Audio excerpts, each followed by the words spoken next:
La Iglesia Cristiana Familia de Gracia de Valdivia presenta las voces de personas comunes al servicio del Evangelio de Jesucristo. Voces de Familia de Gracia. Vamos primero a la Escritura, está en el libro de Apocalipsis.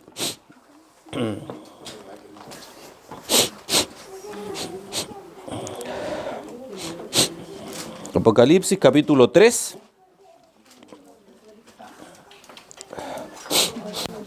Vamos a leer desde el versículo 15.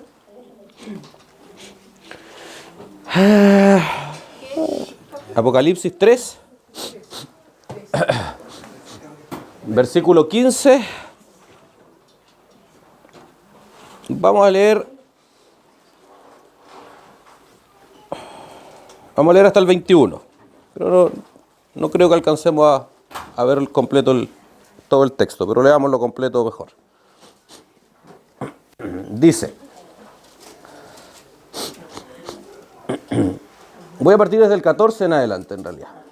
Y escribe el ángel de la iglesia en la Odisea: he aquí el Amén, el testigo fiel y verdadero, el principio de la creación de Dios, dice esto: yo conozco tus obras, que ni eres frío ni caliente.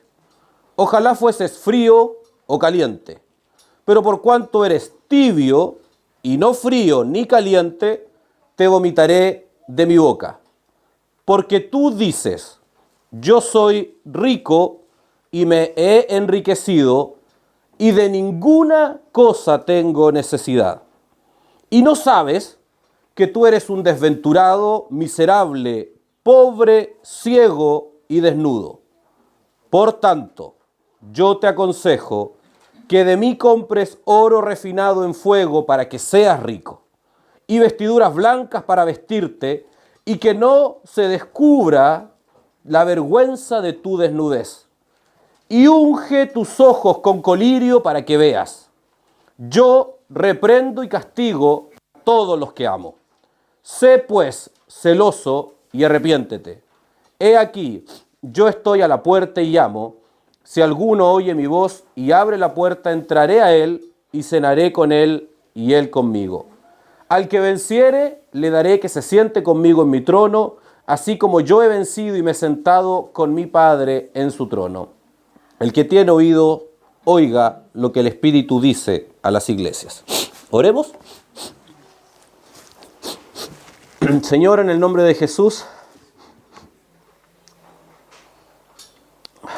Señor, te pedimos en esta hora que tú dirijas tu palabra. Te pedimos, Señor, yo te pido en esta hora que seas tú hablando a nuestras vidas, a nuestros corazones. Yo, Señor, personalmente renuncio a cualquier herramienta, cualquier instrumento retórico, de palabra, de sabiduría de hombre en esta hora. Y te pido, Señor, que sea por el poder de tu gracia que podamos ser edificados en esta hora. Háblanos, Señor. Señor, que tu Espíritu Santo visite nuestras mentes, nuestros corazones en esta hora y que nos hable. Dispón nuestro corazón, dispón nuestro ser interior, nuestras emociones.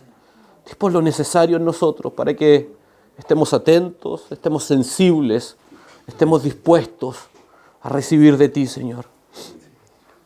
Corrige en nuestra vida lo que tenga que ser corregido. Confróntanos con lo que debamos ser confrontados, Señor.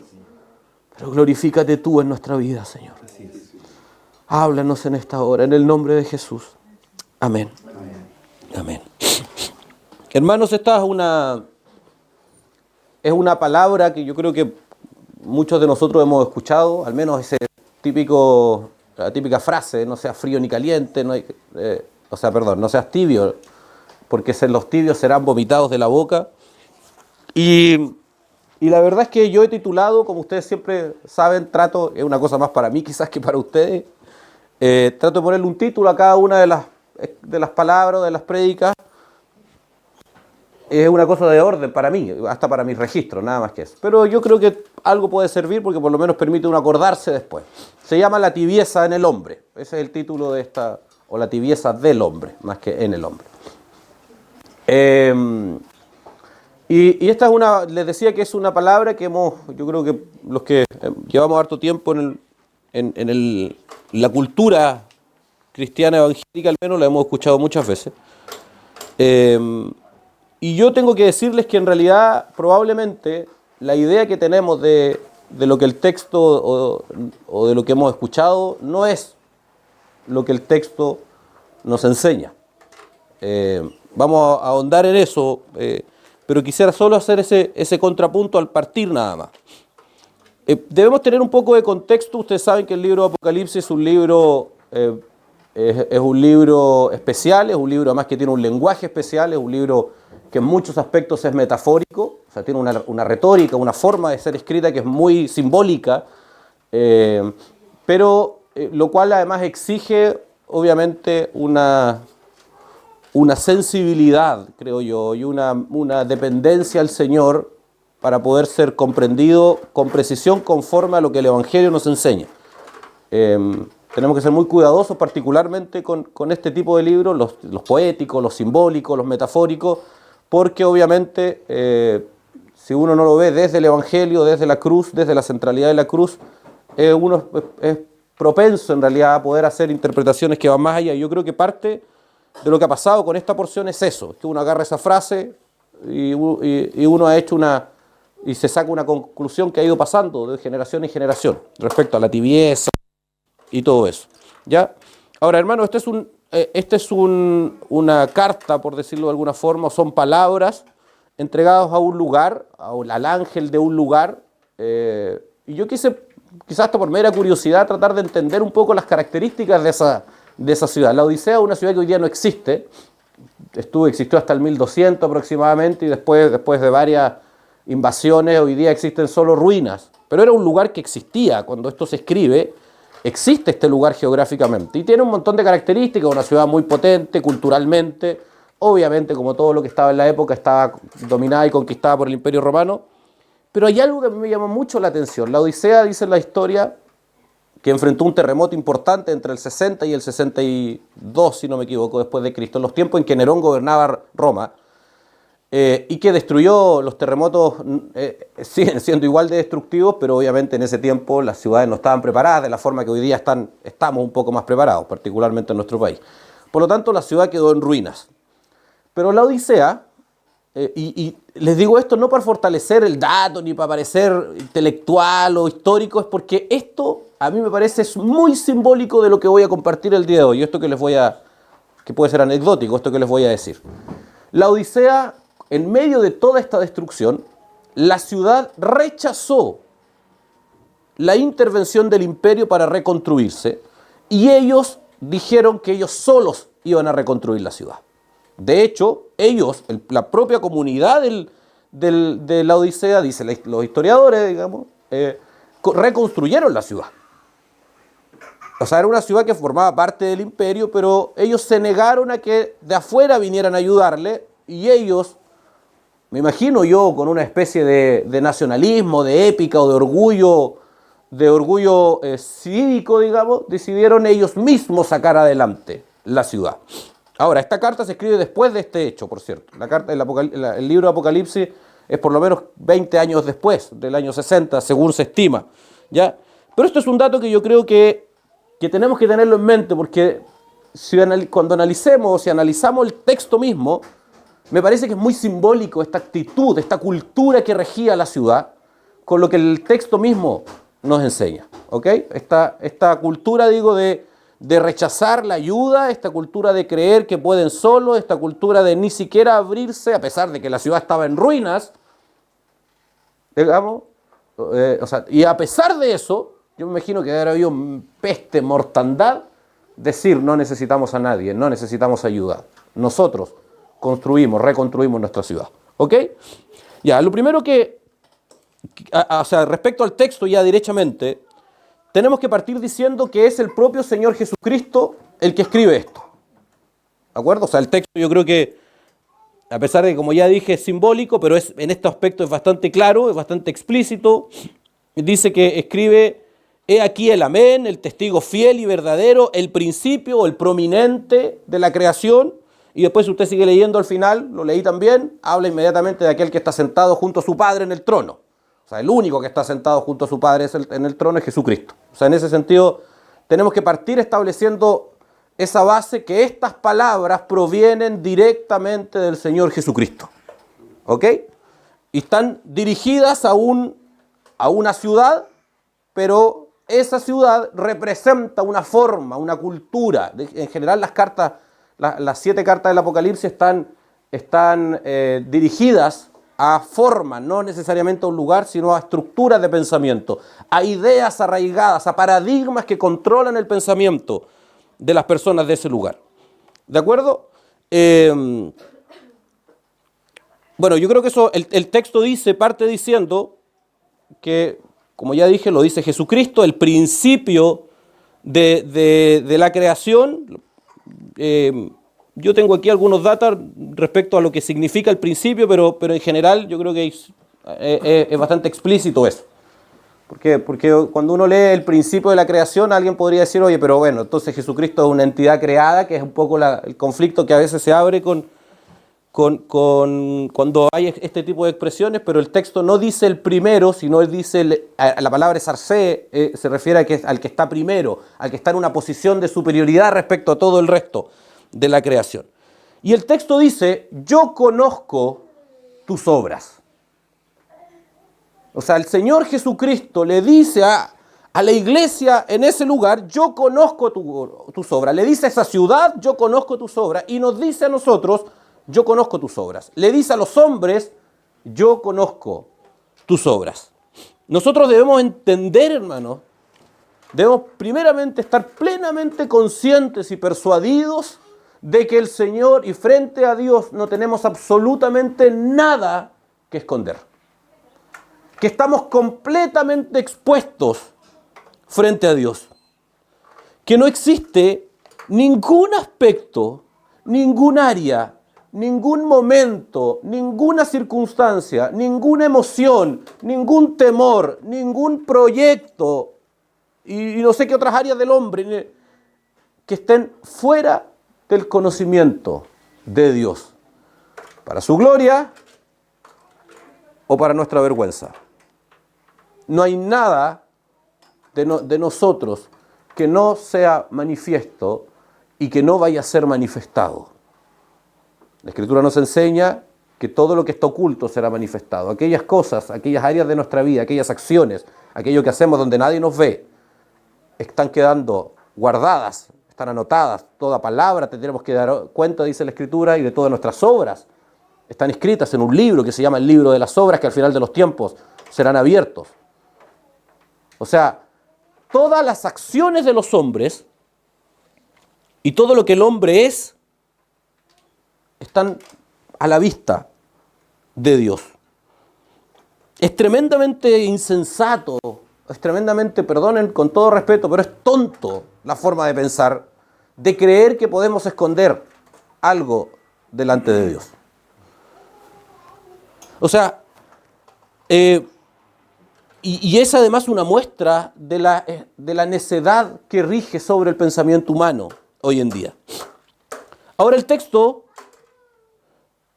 dice que yo conozco tus obras, que ni eres frío ni caliente. Ojalá fuera frío o caliente. Aunque por muchos años, lo decía al principio, hemos asumido, hemos creído, hemos adherido a la idea de que la tibieza corresponde a un espacio de neutralidad, a una falta de decisión, una falta de compromiso con una determinada cosa. En realidad, a la luz de lo que este texto nos enseña, pareciese ser que la tibieza es algo diferente. Usa este elemento, la retórica del texto, usa el ejemplo de la tibieza, de que no es frío, no es caliente, sino que es tibio, para referirse a algo en particular. ¿De acuerdo? Aunque, si bien es una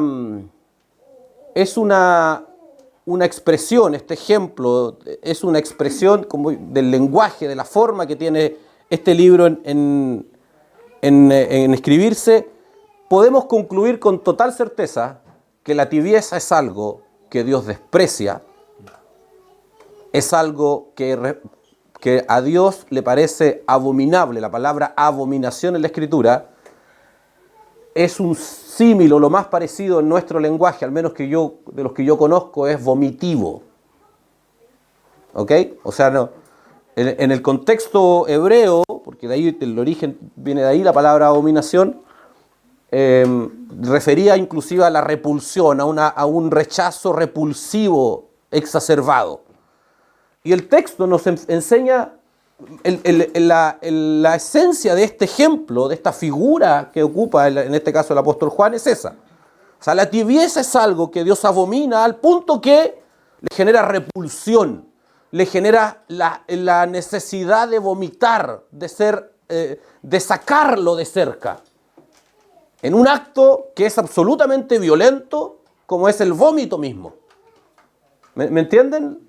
O sea, más allá de si es tibio, y porque aquí es mucho, sobre todo los que somos, me adhiero a ese grupo medios débiles de intelecto y que tratamos de entender, uno puede decir, ya, pero entonces, ¿qué es ser frío? ¿Qué es ser caliente en esto? No, el texto no está diciendo eso. El texto nos está enseñando que la tibieza es algo que Dios desprecia, es algo que Dios le genera repulsión completamente. Y la tibieza no tiene que ver, lo vamos a ver enseguida, no tiene que ver con la falta de carácter o de compromiso de adherir a una idea, de tomar una posición neutral. No tiene que ver con eso. Que es, insisto, lo que siempre nos han enseñado, al menos en realidad lo que siempre se ha inferido. Yo al menos en mi caso, nunca nadie se acercó y me enseñó, oye, no, mira, tienes que comprometerte, porque si no sos tibio. Yo no lo escuché, pero sí en general como que había una idea instalada de que lo opuesto a la tibieza bíblica es más bien comprometerse y estar... Hermano, no estoy diciendo que eso sea incorrecto. De hecho, la Escritura condena en otros textos las personas de doble ánimo, el que no es conmigo contra mí es. Ser absoluto es un principio espiritual demandado por el Señor Jesucristo. Pero este texto no está hablando de eso. ¿Ok? Ahora, no tenemos que perder de vista quién dice esto. No tenemos que perder de vista que es el propio Señor Jesucristo que dice que los tibios son asquerosos para Él. ¿Ok? Ahora, ¿qué es la tibieza? ¿Qué es lo que el Señor entiende como tibieza? Y el texto lo resuelve claramente, dice... Y te vomitaré mi boca, verso 16, verso 17. Tú dices, yo soy rico, me he enriquecido y de nada tengo necesidad. O sea, la tibieza, aquello que Dios le genera repulsión, aquello que genera rechazo profundo delante de Dios, insisto, el propio autor de la salvación está diciendo esto, es la forma de pensar y por ende a las personas que adhieren a ella de que somos ricos, de que tenemos mucho o que somos mucho y que no tenemos ninguna necesidad.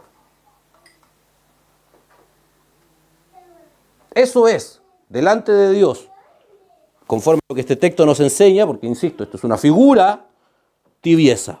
Y es algo que Dios rechaza completamente. O sea, es el mirarme a mí mismo y estimar que lo que poseo, material, espiritual, cultural, emocional, intelectualmente, no estoy hablando solamente de lo material, es suficiente. Y por consecuencia arrogarme, sentirme orgulloso de una posición engañosa de autosuficiencia, es decir, que no necesito nada más. Ahora, esto que acabo de describir es esencialmente el pensamiento humano engendrado por la naturaleza pecaminosa. Los hombres, esencialmente los seres humanos hoy día piensan así. esencialmente la raza humana, esclava del pecado, esclava de la muerte, conforme al príncipe de la potestad del aire, heredero de este siglo, estoy citando puras expresiones literales de lo que la Escritura dice, construidos en su mente, esclavos de la vanidad de la mente. Esa forma de pensar es esta. Se ven a sí mismos. ¿Qué opera? ¿Qué pasa en el mundo? La gente se ve a sí mismo, vive su vida, camina su vida olvidándose o sin siquiera preocuparse de que necesitan un Salvador. La gente con todo el desarrollo de los hombres es siendo indiferentes, siendo ignorantes respecto a la profunda necesidad que tienen de ser salvados. No tienen necesidad. Por esa razón el Evangelio bíblico requiere y exige una intervención sobrenatural del propio Espíritu de Dios, porque significa traspasar un velo puesto por Satanás de que no necesitan ser salvados, de que no tienen la necesidad de ser salvados. Por esa razón, cuando tú le predicas a la gente y le hablas de que Jesucristo es un Salvador, la gente en realidad se siente mucho más cómoda abrazando la idea romántica de alguien que me ama, de alguien que me tiene que salvar. Porque ellos adhieren al espíritu, voy a decirlo así, de la Odisea. Los seres humanos participan todos del espíritu de la Odisea. De ahí venimos. Esa forma, ese paradigma de pensamiento rige y gobierna este mundo.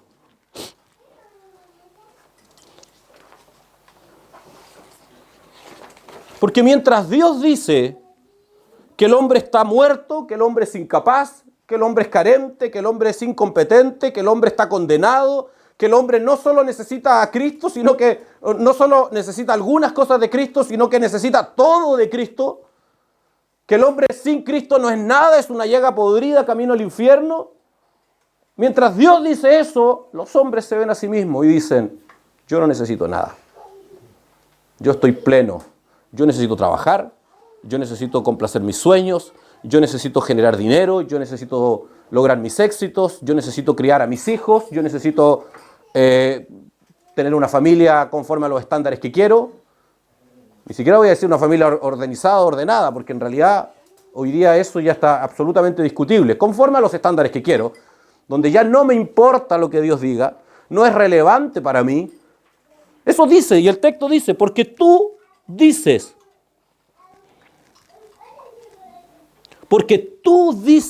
yo soy rico y me he enriquecido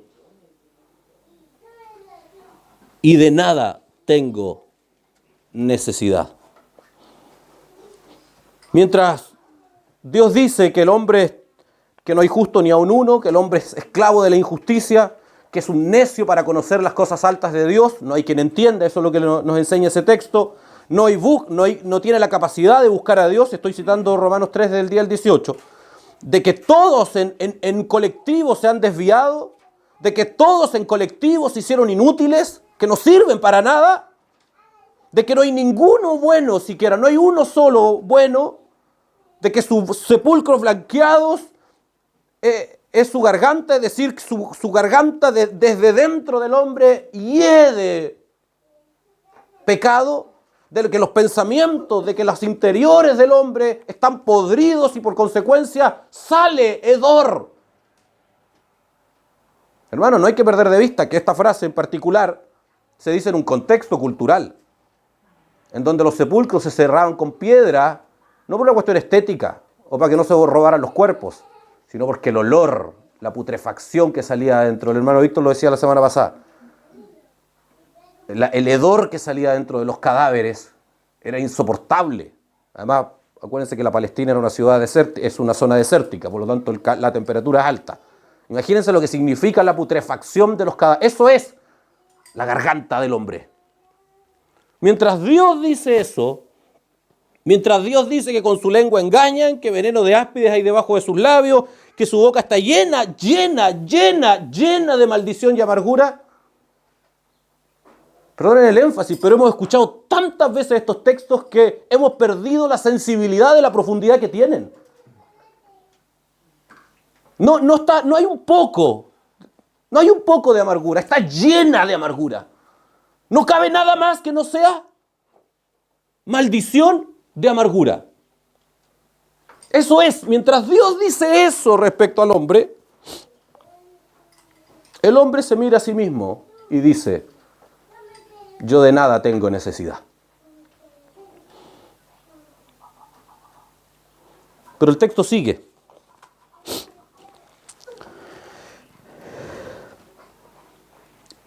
Y yo creo que aquí viene probablemente la ofensa, la santa ofensa más gloriosa para la raza humana. Hermano, nosotros también somos humanos. Voy a ir a ese punto enseguida. Pero no sabes. Esa es la ofensa. No sabes. No sabes que tú eres un desventurado, un miserable, un pobre, ciego y desnudo. ¿Sí? De hecho, la palabra, vamos a explicar lo que significa desventurado. Hermano, no sabes. O sea, el pensamiento que rige este mundo, que es contrario a Dios, que dice que no tiene de nada necesidad, aunque Dios lo ve y dice, necesitas todo. Y el hombre mira y dice, yo no necesito nada. Yo no necesito nada. Yo estoy completo, soy rico. Y Dios lo mira y dice, lo necesitas todo. Porque no sabes que tú eres un desventurado, un miserable, pobre, ciego y desnudo. ¿Cuál es entonces la verdadera realidad del hombre? Hermano, aquí estamos, el texto nos explica una verdad que tiene inclusive, o sea, innecesariamente a nosotros también los cristianos, que nos debe llevar a una reflexión. Mientras vivimos el pensamiento de este mundo, vive en base a una forma de pensar que dice que no hay necesidad de nada, Dios le dice, esa forma de pensar que tú tienes de que no necesitas nada, es la expresión de tu ceguera, de tu ignorancia respecto a tu verdadera condición. Que en realidad eres un miserable,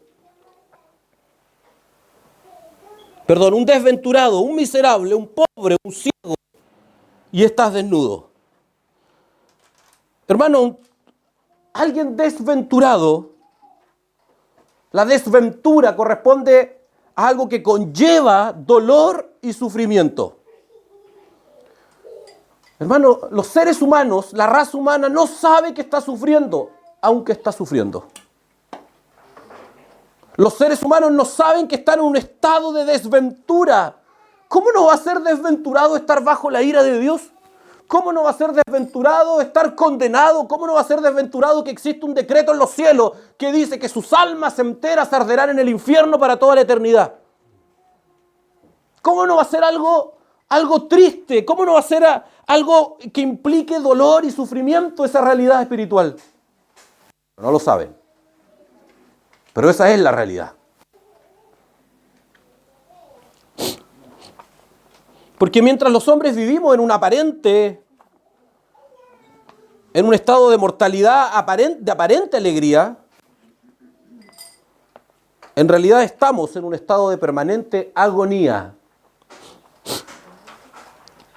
bajo la ira y la condenación del Creador. No se olviden que estas palabras provienen de Jesucristo, el que hizo todas las cosas, inclusive a cada ser humano, porque por Él todas las cosas fueron hechas. Acuérdense de Ezequiel 18, mías son todas las almas, dice. Es un desventurado, es un miserable, porque la raza humana vive en un estado de miseria, carente de atributos innatos propios más que el aprecio de aquel que nos creó. Hermanos, el ser humano no tiene nada. No tenemos nada. El único favor, el único beneficio, lo único extraordinario del hombre que nos distancia y nos diferencia de cualquier otra especie creada es que aunque somos miserables, aunque somos despreciables, Dios nos amó. Eso hace toda la diferencia para nosotros. Hermanos, la única potestad, la única atributo del hombre que no es innato, yo quiero enfatizar en eso. El texto nos enseña que el ser humano, en términos innatos, en términos intrínsecos, es decir, lo que posee el hombre, todo eso no sirve de nada. Lo único que el hombre tiene, que sí sirve, no es del hombre. Está en el amor de su Creador. Está en el propósito que el Creador tiene para con nosotros por medio de Cristo Jesús. Pero no es nuestro. Por eso no es algo de lo cual podamos arrogarnos. ¿Me entienden? Es glorioso, sí, hermano. Ese pero de Efesios, pero Dios, con su gran amor con que nos amó, ese pero es el que hace que todo exista. Es el que hace que exista, que exista lo que hoy día, todo lo que hoy conocemos. Somos pobres porque no tenemos nada. ¿Qué tenemos? ¿Qué llevamos más allá de esta vida? Si ni aún nuestro propio cuerpo es nuestro, ni nuestro espíritu le pertenece a Dios, ni nuestros bienes. La especie humana está en un estado de absoluto desamparo. Somos ciegos porque a pesar de toda esta realidad, ni siquiera la vemos. Estamos desnudos porque estamos expuestos y porque damos vergüenza en nuestra desnudez. Hermano, un pequeño paréntesis. La Escritura, nosotros, no sé qué pasa con cada uno de ustedes, pero en general nuestra cultura entiende la desnudez de una forma completamente distinta a lo que la Escritura enseña como desnudez. La desnudez tiene que ver primordialmente con vergüenza. Sintieron vergüenza Adán y Eva cuando se dieron cuenta que estaban desnudos. Jesucristo llevó nuestra vergüenza muriendo desnudo en la cruz del Calvario. Y de hecho el texto, si usted sigue leyendo después, dice que nos da vestidura para que cubramos nuestra vergüenza. Porque la desnudez de un hombre pecador avergüenza. Porque la desnudez tiene que ver, el problema no es la desnudez, el problema es el pecado. La desnudez exhibe el pecado. No por cualquier cosa somos la única especie sobre la creación que necesita ropa para cubrirse. ¿Usted ha visto un perro comprando en un centro comercial? Buscando su ropita de la temporada. Su humano, hoy día los hombres compran para los animales. Pero los seres humanos tenemos la necesidad. Hermanos, miren, un pequeño paréntesis, pero esto es importante. ¿Por qué sentimos vergüenza frente a la desnudez? Porque hay algo en nosotros, estoy hablando en general, que hace que estemos en una situación muy incómoda. Cuando salimos, cuando tenemos eventos, de repente vestirse, desnudarse frente a otros, inclusive a veces del mismo sexo, del mismo género, inclusive ahí genera algo. Hay gente que obviamente es más desinhibida y hoy día vivimos en una generación que cada vez más promueve el desnudismo porque es una generación maligna que es desvergonzada respecto a su condición. ¿Me entienden? Pero la desnudez bíblica tiene que ver con la vergüenza que el pecado genera en el ser humano. Y eso es lo que el texto nos está diciendo. Pero el texto sigue diciendo, hermanos, sigamos leyendo, versículo 18, dice, por tanto sea, por todo lo anterior. ¿Qué es lo anterior? Que no sabes que eres un desventurado, un miserable, un pobre, un ciego, un desnudo. Por tanto, yo, ¿quién dice esto? El propio Señor Jesucristo. Te aconsejo que compres de mi oro refinado en el fuego para que seas rico, y vestiduras blancas para vestirte, para que no se descubra la vergüenza de tu desnudez, y unge tus ojos con colirio, para que veas. Hermanos, esto es probablemente lo que yo entiendo de parte del Señor, quiero compartirles hoy. Debido a la miserable condición en que nos encontramos, la raza humana, el ser humano, y usted y yo seguimos siendo humanos,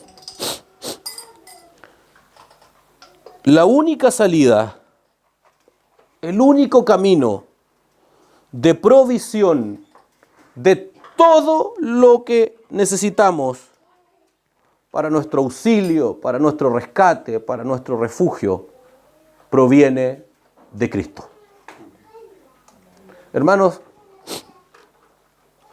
el texto dice, yo te aconsejo que de mí, dice Jesús, que de mí compres. Hermano, la única fuente, la única provisión del alma humana es Cristo.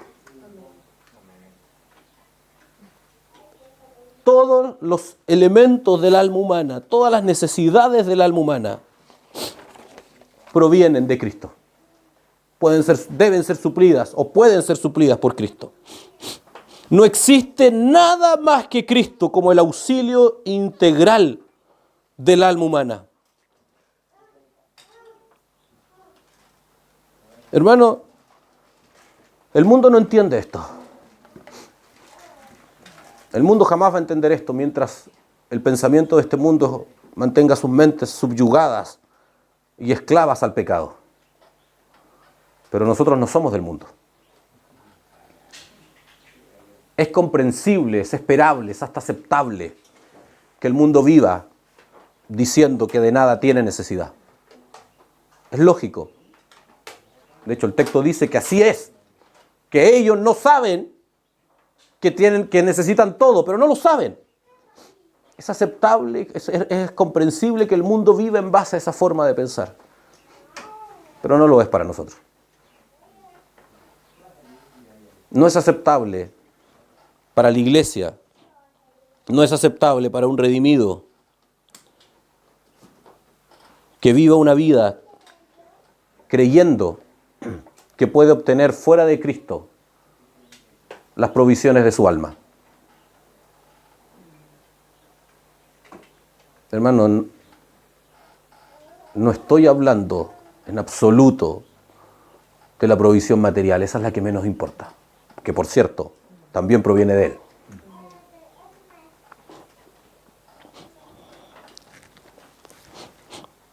Tenemos que entender que toda la vida del hombre en Cristo, que toda la vida está exclusivamente en Cristo. Hermano, déjenme hacer un matiz en esto, para explicar algo, muy rápidamente. La Biblia enseña que en Cristo está sustentado todas las cosas. Eso incluye el mundo, lo que está caído. Hoy día Él es Señor sobre todas las cosas. Jesucristo reina esta tierra. Satanás no reina esta tierra. Jesucristo reina sobre todo lo creado, en el cielo, en la tierra y debajo de ella. Hasta los infiernos son gobernados por Jesucristo, hoy. No hay que perder de vista eso. Y la relación y lo que yo voy a recibir de Cristo depende de mi relación con Cristo. Si yo estoy en Cristo, justificado por su sangre, yo recibo las bondades y los beneficios de la redención. Si yo no estoy en Cristo, justificado por su sangre, yo recibo la ira de Cristo. Acuérdense que el que pisa el lagar de la ira de Dios es el propio Señor Jesucristo. Hago muy a la rápida, hermano, esta énfasis. ¿Por qué? Porque muchos creen que Cristo es el bueno, el que salva, el que entrega la cara dulce de la moneda de Dios, y Dios, el severo, el malo, el cruel, el que castiga. Hermanos, no es así, si son uno. Todos son partícipes de una misma voluntad. Cristo es el que consuma, de hecho, la voluntad del Padre, porque son una misma voluntad. Entonces, ¿por qué digo esto? Porque toda la creación, todos los hombres, a hablar específicamente de los seres humanos, están en Cristo en el sentido que pertenecen y están sustentados por el Creador, no en un sentido de que estén salvos por el hecho de estar justificados por su gracia, ¿ok? Y por consecuencia todos los hombres van a experimentar y todos los hombres reciben de parte de Cristo todas las provisiones de su alma. Hermano, el libro de Juan nos enseña, el propio, creo que es Juan el Bautista el que dice, nada puede recibir un hombre si no le fuese dado del cielo. ¿Ustedes creen que el oxígeno que respiran las almas pecadoras, de dónde viene? ¿Ustedes creen que el sol que sale cada mañana, de dónde viene? Todo lo necesario para la existencia del hombre proviene de Dios. Porque no hay, hermano, y esto nosotros más que nadie debiéramos tenerlo claro. Todos los recursos necesarios para la existencia del alma humana provienen de Dios. Hermano, Dios no es solo Señor nuestro. Y esto, por ejemplo, cuando predicamos el Evangelio tenemos que tenerlo muy claro. Eso nos empodera, nos da la autoridad que el propio Evangelio nos da. Si no importa si las personas creen o no, Cristo es Señor sobre ellos, para salvación o para juicio. Es tan ridículo como ponerle la pistola en la... No sé si han escuchado este ejemplo, pero es tan absurdo creer que el Evangelio funciona solo si creen o no, que el Evangelio es verdad solo si la persona que lo recibe cree en él o no. Es tan ridículo como ponerle la pistola en la cabeza o que un asaltante te ponga una pistola en la cabeza y tú digas, dispara, yo no creo en ella. Yo no creo, no es verdad porque yo no creo. Hermano, la pistola percuta un tiro, genera un disparo, más allá si el receptor crea o no. Cristo es Señor sobre las almas humanas, más allá si los hombres crean o no en Él. La muestra más clara de esto, conversaba hace muy poco con un incrédulo sobre esto, la muestra más clara de eso es que los hombres mueren. La muerte es una de las muestras más explícitas de que los hombres están muertos. Y de Dios no se puede huir para siempre. Cristo es la provisión, el fundamento, la provisión de todas las almas humanas.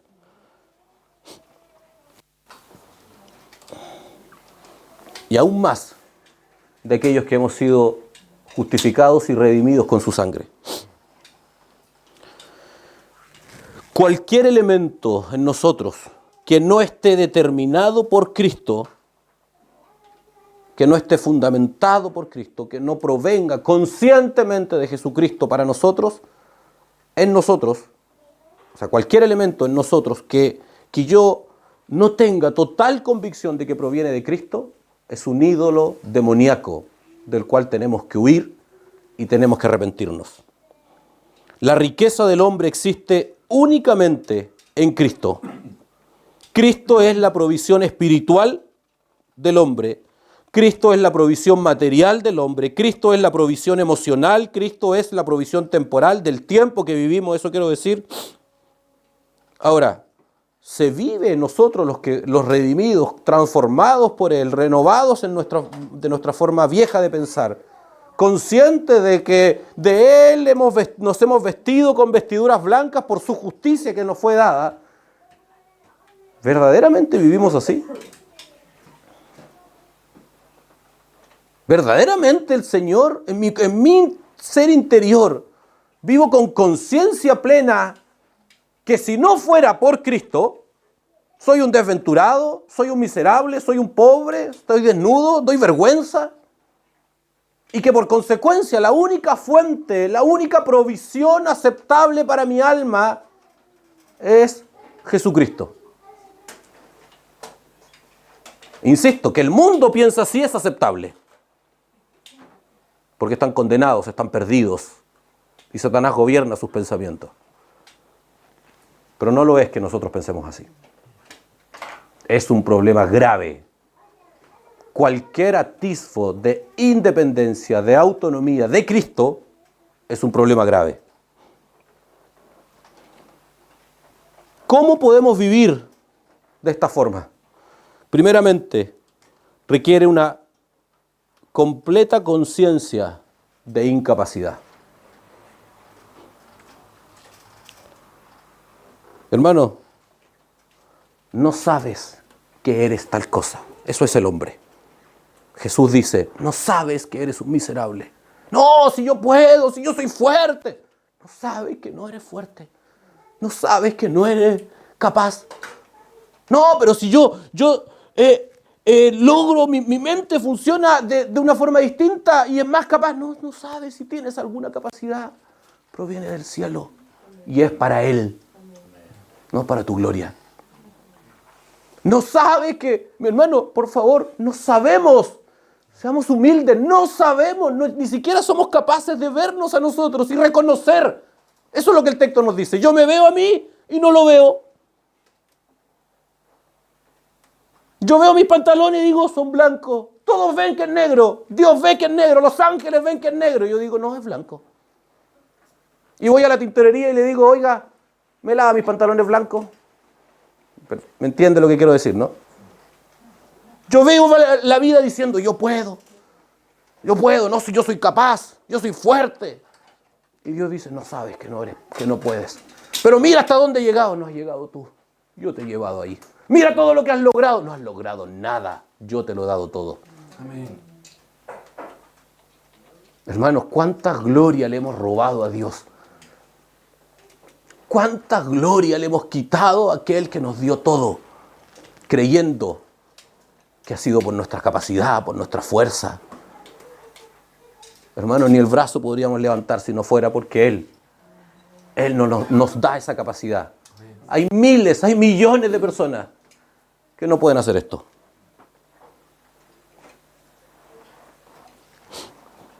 Primero, necesitamos una completa conciencia de incapacidad.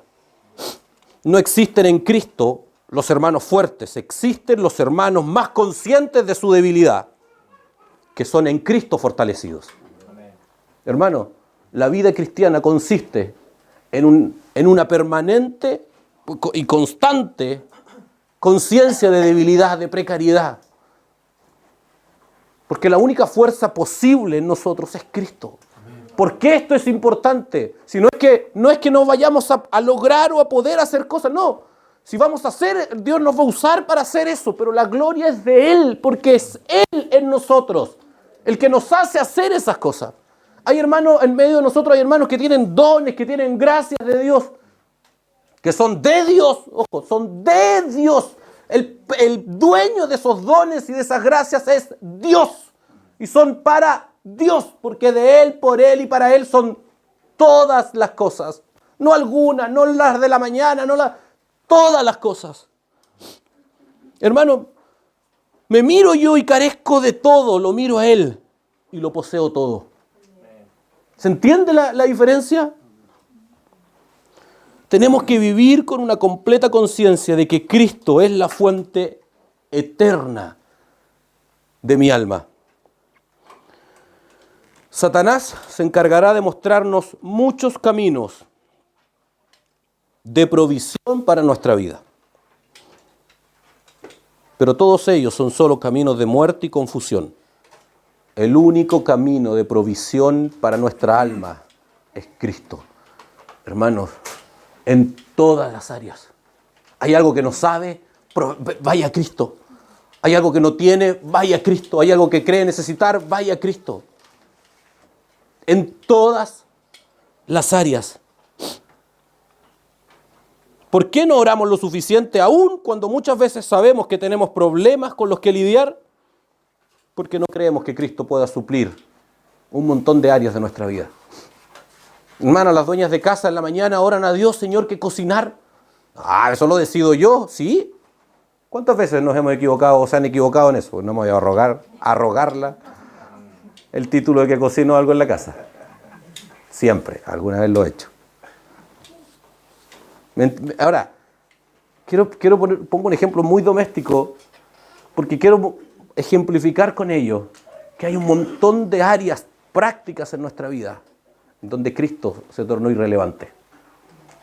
Inconscientemente quiero creer, pero en muchos casos también conscientemente, porque sabemos, y esto, hermano, este problema que voy a denunciar aquí es tremendamente peligroso en la vida de un cristiano. Cuando tú sabes que si dejas entrar a Cristo ahí, actuaría de forma diferente. tendrías que hacer las cosas de forma diferente.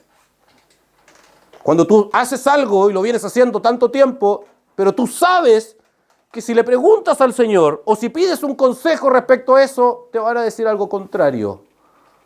Y aún por esa razón, sigues haciéndolo, pensando, sintiéndolo, conscientemente de la misma forma. Eso es tremendo, hermano, porque en la práctica significa que mi pensamiento es un ídolo, que lo que yo pienso es más importante que lo que Dios piensa. Si ni siquiera tengo temor de que Dios pueda pensar algo diferente respecto a lo que estoy haciendo, diciendo, pensando. Hermanos, nos hemos preguntado en nuestra vida si hacemos realmente, estamos haciendo todo lo que debemos. ¿Nos hacemos esa pregunta moral básica para un ser moral como el ser humano? ¿Estoy haciendo todo lo que debo? ¿O todo lo que estoy haciendo debo hacerlo? Que no es lo mismo. La primera es si hay algo que me falta, la segunda es si hay algo que tengo que dejar. ¿No hacemos esas preguntas o en el tiempo, en la vida moderna, frenética que llevamos? No importa, total es mi vida. No, no es tu vida. Total, yo hago lo que quiero. No, eso déjaselo al mundo. Para los cristianos esta vida no es nuestra, es del Señor. Porque ya no viven para sí, sino para aquel que murió y resucitó por ellos. Con Cristo, Gálatas 3:20, con Cristo estoy juntamente crucificado y ya no vivo yo, sino vive Cristo en mí. Y lo que ahora, dice Pablo, vivo en la carne, o sea, lo que vivo mientras estoy aquí, después de que el Señor me alcanzó, lo vivo en la fe en el Hijo de Dios, que murió y resucitó por mí. O sea, con Cristo estoy justamente crucificado, ya no vivo yo, Cristo vive en mí, y ahora este tiempo, desde que me crucificaron con Cristo, el día que creí, ese tiempo ya no es mío. Hermano, esto es el Evangelio, esa es nuestra realidad. Él es el proveedor, el sustentador, la fuente de toda nuestra alma. ¿Verdaderamente es así? ¿O acaso cuando estamos tristes, no, comamos helado mejor para pasar la tristeza?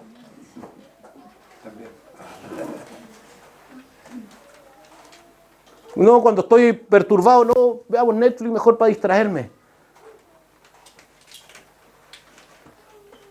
Cristo es verdaderamente la provisión, la fuente material y sobrenatural y espiritual de nuestra alma. Porque no sabes que eres un miserable, hermano, que eres un desventurado, que eres un pobre. Todo esfuerzo, toda fuente distinta a Cristo es acudir a nuestra propia miseria, a nuestra propia pobreza, a nuestra propia desventura como fuente o como provisión de nuestra alma. No solo es orgulloso, es necio. Si no tenemos nada, por eso no resolvemos nuestros problemas. Por eso vivimos cíclicos, esclavos de nuestras propias debilidades. Por eso el mundo que trata de resolver sus problemas sin Cristo no resuelve nada. Las tasas de reincidencia, por poner solo un ejemplo, en ámbitos de delictualidad es de sobre el 80-90%. O sea, solo un porcentaje ínfimo de los que pasan por un ejercicio de castigo correctivo como es la cárcel, la gran mayoría vuelve a estar ahí nuevamente porque no pueden corregirlo. El alma humana no puede corregirse a sí misma. Si es un desventurado, es un miserable, es un desnudo, es un pobre. Y nosotros muchas veces, estando en Cristo, teniendo acceso a las provisiones sobrenaturales, hermano, si esto es una cuestión de fe, si lo que hoy día vivo en la carne, lo vivo en la fe, dentro de la fe. La fe es el sustento de nuestra alma. Pero hermano, necesito 20 lucas mañana, ¿cómo voy a ir tengo que salir a buscarla así? ¿Y acaso el que te las va a dar no está bajo el arbitrio, el gobierno, el señorío de Cristo? ¿Acaso tu trabajo, la capacidad de generar recursos no proviene de Jesucristo directamente? ¿Acaso el alimento que recibes cada día no proviene del propio autor de tu salvación? No, el hermano es místico, hay que orar por todo. ¿Eso es misticismo o es fe? ¿O es evangelio? ¿Por qué tener una plena conciencia de que vivimos insertos en una realidad sobrenatural es misticismo? Si es lo propio que el Señor nos enseña en su Escritura. ¿Es misticismo vivir en una dependencia a lo invisible? ¿O es fe? ¿O es evangelio? ¿O es cristianismo bíblico?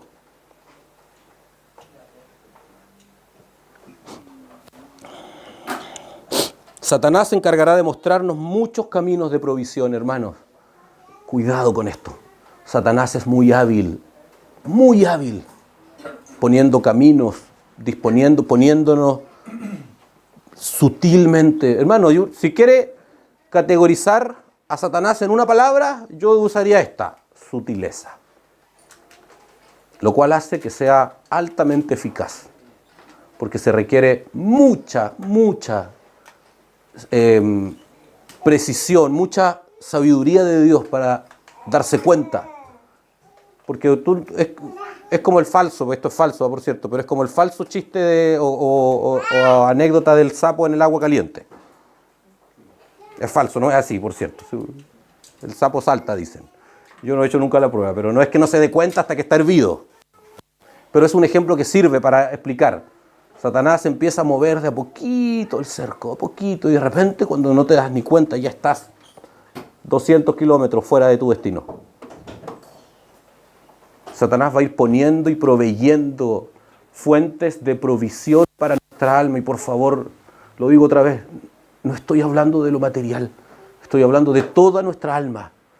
Satanás va a poner elementos, personas inclusive, que suplan mi necesidad emocional, cuando en realidad mi necesidad emocional debe ser suplida por Cristo. Ahora, ¿significa que va a ser que Dios no pueda usar personas? No, Dios puede usar personas para hacerlo. Pero esas personas deben estar fundamentados en Cristo también.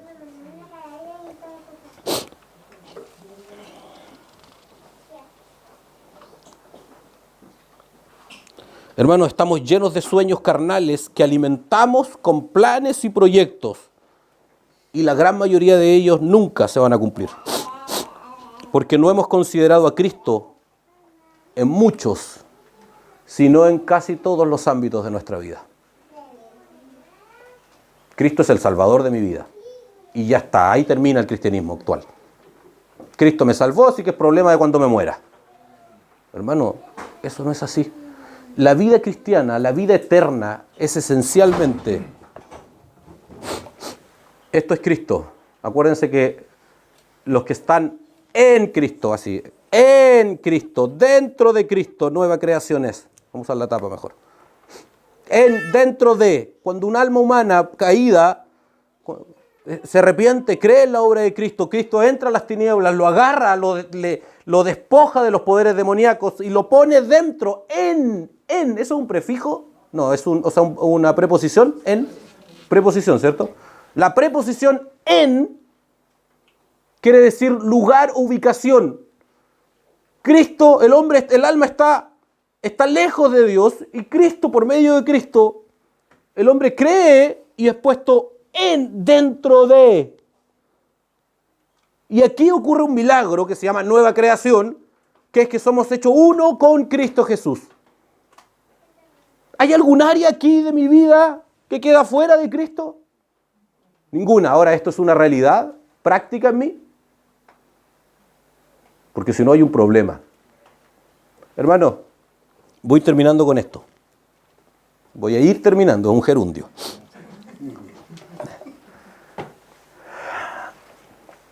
Para que no me lo cobren al tiro. Hermano, la salvación en Cristo es por fe. No hay nada que nosotros podamos aportar. Pero la salvación en Cristo consecuencia necesariamente ciertas cosas. Comenzábamos hoy día el desayuno, un ejemplo que lo entiendo que es de Paul Washer, este ejemplo. Imagínense que decía él, imagínense que yo voy a un lugar a predicar y llego tarde. Y cuando llego tarde, las personas me preguntan, oye, pucha, hermano, ¿por qué le pasó? Llego tarde. Oh, hermano, no te imaginas, venía para acá en el auto y de repente me bajo a ver el neumático porque lo sentí raro, qué sé yo. Y cuando me bajo a ver el neumático, pasa un camión de 45.000 kilos, de 45 toneladas, 150 kilómetros por hora, y me tiró como 1,5 kilómetros más allá. Y me demoré en volver al auto para poder llegar a predicar acá. ¿Me creerían? Dice él. ¿Es creíble ese discurso? ¿Por qué no es creíble? Porque nadie que lo impacta un camión de 45 toneladas a 150 kilómetros por hora puede ponerse de pie. Lo mismo es con Cristo. Nadie que se encuentre con Cristo puede seguir siendo igual. Nadie que choca con Cristo puede seguir siendo el mismo. Nadie que choca con Cristo puede vivir en autonomía. Nadie que choca con Cristo puede vivir en arrogancia. No se puede. Bueno, entonces mi vida, ¿por qué yo vivo así? ¿Chocamos con Cristo verdaderamente o venimos a una iglesia? ¿O somos esclavos culturales del cristianismo? Porque hay muchos y van a haber muchos más. El propio Señor Jesucristo nos advierte de eso. Claro, la salvación es por fe, no hay nada que pueda hacer. Sí, es verdad, pero chocar con Cristo implica necesariamente una transformación. Implica necesariamente un cambio, implica necesariamente mirar a Cristo y decirle, tú eres la fuente, la única, no necesito nada más, tú, solo tú, eres la provisión integral de mi alma en todas las áreas, porque tú me compraste, porque tuyo soy, ya no soy mío, tuyo soy, porque estoy contigo justamente crucificado, porque la fe es el único argumento de mi vida práctica, de mi vida cotidiana. Lo que tu palabra dice es una realidad para mí. Ah, pero fue escrito hace 2000 años, sí, por el propio autor de la salvación. Él inspiró cada palabra y es una realidad espiritual hoy día para aquellos que creen y viven en la fe. Esto es sobrenatural, hermanos.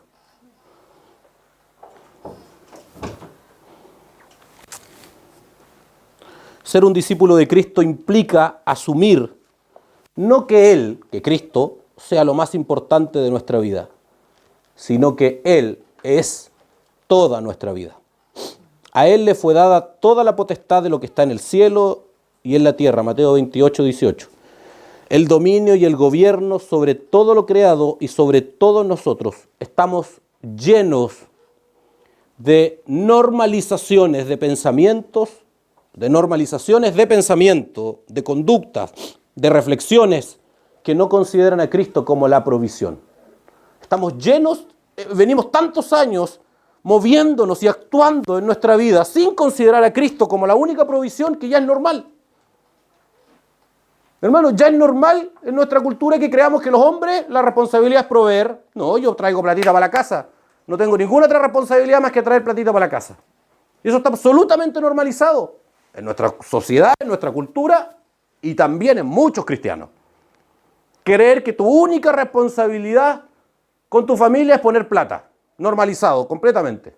Está completamente normalizado que tenemos capacidades innatas. Está completamente normalizado creer que mis capacidades innatas yo las puedo poner al servicio de lo que yo quiera porque son mías. Hermano, entre nosotros hay hermanos y hermanas que son mejores para una determinada área que otros. Y son mejores, innegablemente que son mejores. A mí no me pongan a cuantificar espacio, por ejemplo. A mí, Esteban, tengo idea, digamos. Pero Tamara viene aquí y dice, no, aquí hay 1,50 metros. Estoy inventando, pero... No, hay 4,5 metros, digo yo. Siempre más, pues no puede ser menos. Por poner solo un ejemplo, hermano. Hay áreas, hay capacidades que hay personas que son, que pareciese ser innatas, que son mejores, que son mayores que otros. Pero no son propias. Y no son para sí mismo tampoco. Pero hemos normalizado eso al punto que esas personas se sienten se sienten y se arrogan la posición de muchas veces inclusive negar al propósito por el cual la recibieron, que es Cristo, negar esas capacidades. Y no, estoy hablando de aquí, pero estoy hablando en general también. Hermanos, hay cristianos que tienen dones extraordinarios puestos al servicio del mundo y no al servicio del cuerpo de Cristo. Pero es normal, está totalmente normalizado. Estamos llenos de normalizadores, de cuestiones que ya ni siquiera nos cuestionamos. Conversaba con alguien hace unos días, es totalmente normal que me enoje por algo que es cotidiano. ¿Es normal que me enoje por algo que es cotidiano? ¿Es normal que mi corazón se comprometa con algo que no tiene ninguna trascendencia? ¿Es normal que mi corazón se contamine y ofenda al autor de mi salvación por algo que no tiene ninguna importancia. Hermano, nos enojamos con un hermano porque no hizo algo que yo creía debía hacer. Me enojo con mi esposa porque yo esperé que hiciera algo y no lo hizo. Y me enojo. ¿Sabe lo que es el enojo conforme a lo que el Señor dice? Acuérdense, yo veo tus obras. El Señor ve nuestro corazón.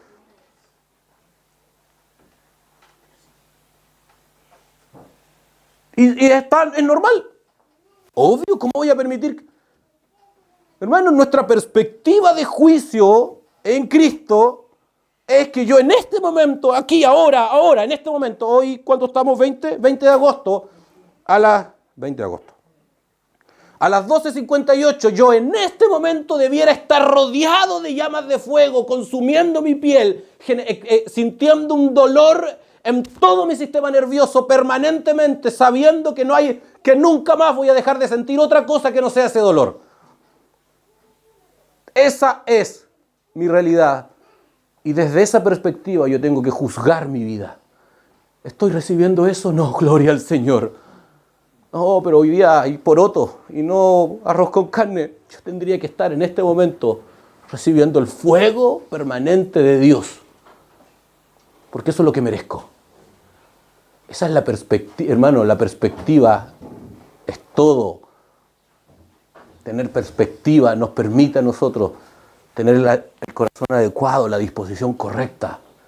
Cuando yo juzgo todas las circunstancias desde esta perspectiva, hermano, ¿qué importa? Oye, no hiciste tal cosa, o hiciste, el hermano me dijo tal cosa, o el hermano no me dijo tal cosa. No, yo esperaba que hiciera. ¿Y qué? Yo merezco arder en el infierno. Esto lo cambia todo, hermanos. Esta perspectiva lo cambia todo. Estamos llenos de normalizadores, de creer que podemos obtener cosas o provisiones para nuestra alma, porque no son solo cosas, fuera de Cristo. Cristo es la provisión de nuestra alma. Y esta sí que de verdad es la última idea. Y es la razón por la cual, miren, Cristo es la fuente, pero es a su vez la razón por la cual hacemos todas las cosas. Vivimos para Él, oramos para Él, trabajamos para Él, respiramos para Él, servimos al cuerpo de Cristo para Él. Hermano, la razón por la cual yo hago todas las cosas es Cristo. Oh, hermano, es que esta tarea es muy pesada, más pesada que morir en la cruz. Cuando yo entiendo que el propósito de mis acciones, que el fundamento, la razón, la motivación de por qué yo hago todo lo que tengo que hacer es el cuerpo ensangrentado de Cristo en mi lugar, entonces vale la pena cualquier esfuerzo, cualquier entrega, cualquier sacrificio. Cantábamos que una referencia, creo, no me acuerdo, 12 creo que es, ¿o no? ¿Cómo es? Con gran nube de testigos. Pero, ¿considera qué? Gracias. ¿Qué le hicieron a mi hijo?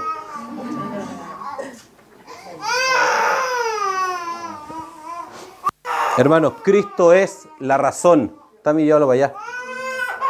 Porque se va a meter todo el rato en el micrófono, no va a quedar la gracia. Ahí sí. Hermanos, Cristo es la razón. No solo es la provisión, Él es la razón por la cual hacemos todas las cosas.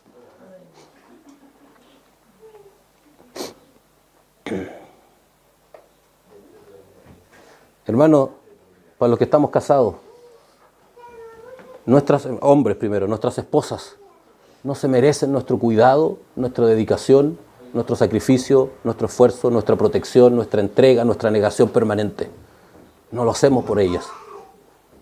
Lo hacemos por causa de aquel que murió y resucitó por nosotros. Y eso es suficiente. No, pero es que mira cómo es, ¿qué importa? Yo no lo hago por ella. Pero es que mira, me dijo tal cosa, tengo que amarla. ¿Por qué? Porque aquel que murió en la cruz en mi lugar me dice, ámala como yo la amo. Ámala como yo amé a la iglesia. La motivación de nuestras acciones debe ser mirar a Cristo crucificado en la cruz. El cuerpo sangrante de Jesús es el fundamento, es la motivación de mis acciones. Esposa, ni hablar. Nosotros no merecemos su entrega, su cuidado, su sacrificio, su corrección, su consolación. No la merecemos. Y nunca podremos merecerla. Pero Cristo sí. Cuando un matrimonio, vamos a hablar de esto, tenemos el 30 de septiembre seminario, por cierto. Cuando un matrimonio entiende que el fundamento de todo su servicio, de toda su vocación es la persona de Cristo, cuando los dos entienden esto, eso ordena y resuelve un montón de situaciones prácticas, cotidianas. Si entendiéramos que todos nuestros actos deben tener como fundamento el cuerpo molido de Jesús, sin importar los problemas que esto nos genere, todo cambia. Somos mejores padres, somos mejores hijos, somos mejores esposos o esposas, somos mejores ciudadanos, somos mejores trabajadores, somos mejores empleados, somos mejores hermanos. Cuando yo entiendo que cuidar a mi hermano, que preocuparme por mi hermano, que servir a la iglesia, no es por causa de la iglesia, de lo que dice, de que el hermano hace o no hace tal cosa, de que el pastor o los ancianos dijeron esto, ¿por qué no hicieron esto? Cuando yo entiendo que toda mi acción, el fundamento de mis acciones, de mis motivaciones, de mis disposiciones internas, es el cuerpo molido de Jesús en la cruz y no las circunstancias que rodean mi mortalidad. Cuando yo entiendo eso, hermano, entonces todo cambia en mí. Ya no hay excusas para el servicio, no hay excusas para el amor, no hay excusas para el perdón, no hay excusas para la negación. No hay excusas si Él es suficiente, Cristo es suficiente. Él es la provisión y el propósito. Mucho cuidado con normalizar la idea mundana y dicotómica, es decir, de separar, de que existe algo en nosotros que sea fuera de Cristo. Cualquier pensamiento respecto a nuestra existencia terrenal, a nuestro caminar en este mundo, que no esté sustentada en el Evangelio justo, santo y perfecto de Dios, es un enemigo para nuestra identidad cristiana. Cualquier pensamiento que no tenga un fundamento en el Evangelio, en la verdad justa y santa de Dios, cualquier pensamiento que no provenga y que no sea piadoso, que es decir, que no esté alineado con el perfecto y santo Evangelio, es un adversario para nuestra alma. Y tenemos que mortificarlo, tenemos que llevarlo a la cruz. Y tenemos que arrepentirnos delante de Dios. No es aceptable la dicotomía en la mente del cristiano, de creer que hay áreas, hay cosas, hay ideas, hay pensamientos que pueden operar al margen de Cristo y de su verdad. Termino leyendo el texto.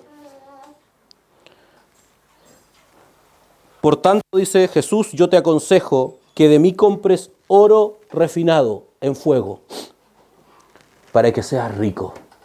Hermanos, la virtud, la riqueza de nuestra vida es Cristo y proviene de Él. Algunos serán pobres, otros serán ricos, algunos estarán sanos, otros estarán enfermos, algunos serán fuertes en este mundo, otros serán débiles, pero en todo la riqueza es Cristo. Dejemos de juzgar y de valorar el Evangelio a partir de las nimiedades, de las cosas insignificantes, como lo que tengo, como lo que no tengo, como que el Señor no es fiel porque estoy enfermo. Nos dio a Cristo. En Él somos ricos. Pero hermano, te vas a morir. ¿Y qué? Estoy en Él. Abriré mis ojos en la eternidad y lo alabaré siempre, porque solo Él es digno de abrir el sello. Estoy citando Apocalipsis. Solo Él es digno de toda gloria, de toda alabanza. Hermano, no tienes cosas. ¿Y qué? Él murió. Estoy en Él. Esta vida pasa, esta vida es insignificante, es intrascendente en la eternidad. Jonathan Edwards decía que el caminar de nuestra vida esta vida, perdón, es como una posada en un gran viaje. Una posada era un lugar en la época, en esa época eran más comunes que hoy, donde cuando uno hacía un viaje, los viajes se hacían, no habían los medios que hay hoy, se hacían en varias semanas a veces. Y existían lugares en ruta en donde pasaba literalmente a dormir, para evitar el peligro, las delincuencias, etcétera, de lo que pasaban en las rutas, en los caminos. Muchas veces muchos cristianos además, creemos que la posada, es decir, este lugar en el cual estamos pasando la noche, es nuestro destino. Nuestro destino es habitar eternamente con Cristo. Eso es nuestro destino. Esto es solo una posada. Aquí pasaremos solo una noche. Tenemos que tener perspectiva en lo eterno. Porque de Él dice, para que seas rico y vestiduras blancas para vestirte. Y que no se descubra la vergüenza de tu desnudez. Y unge tus ojos con colirio. Esto es Cristo. Nos enriquece, nos cubre, nos protege, nos justifica. Y nos hace ver nuestra verdadera condición, en donde solo Él es la fuente de nuestra alma. Amén. Oremos. Señor,